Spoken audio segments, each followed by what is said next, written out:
Guys, अगर आप high school और इंटर में हैं या फिर किसी भी एग्जाम की आप प्रिपरेशन कर रहे हैं तो उसके लिए आज मैं जो बताने जा रहा हूँ काफ़ी ज़्यादा इंपॉर्टेंट है। और जैसा कि आपने थंबनेल में देख लिया, आप पता कर सकते हैं कि एग्जामिनर आपके लिए कैसे क्वेश्चन देने वाला है। आप ये बिल्कुल श्योर हो सकते हैं कि एग्जामिनर आपको किस तरीके से फंसाने वाला है और एग्जामिनर आपके लिए किस तरीके से एग्जाम बनाने वाला है। जैसे कह सकते हैं कि आप एग्जाम को ही क्रैक कर दोगे, एग्जाम को ही आउट कर दोगे एक तरीके से अपनी सोच के अकॉर्डिंग, अपने माइंड के अकॉर्डिंग। बस आपको ये कुछ चीजें ध्यान में रखनी है, कुछ चीजें अपने माइंड में रखनी है और उस तरीके से सोचना है। इसके लिए यदि आपको ऐसे क्वेश्चन चाहिए और यदि आपको ऐसे सोचना है कि आप एग्जामिनर की तरह सोच पाएं, आखिर एग्जामिनर किस तरीके से एग्जैक्ट सोच रहा है, वो अगर सोचना चाहते हैं तो उसके लिए सबसे पहला आपकी जो इमेजिनेशन पावर है वो काफी अधिक होनी चाहिए और आपकी सोचने समझने की शक्ति काफी अधिक होनी चाहिए। उसके अलावा आपका कॉन्फिडेंस लेवल हाई लेवल का होना चाहिए, विच मीन्स ये है कि अगर आपको किसी भी क्वेश्चन पर डाउट है और आपको ये लगता है कि ये क्वेश्चन कंफर्म है और आप उसे देखते ही ये महसूस कर रहे हैं कि ये क्वेश्चन आपके एग्जाम में आने वाला है या आ सकता है, तो आप उस क्वेश्चन को जरूर टिक लगाइए।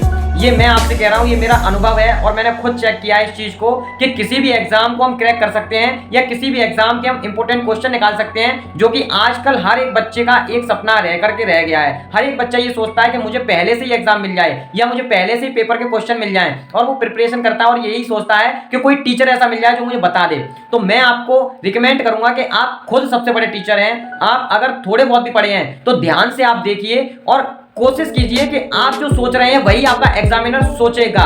जिस क्वेश्चन पर आप अटके हैं, जिस क्वेश्चन पर आपको प्रॉब्लम क्रिएट हुई है, आखिर में वही क्वेश्चन आपके लिए इंपॉर्टेंट है जो कि एग्जाम में आने वाला है।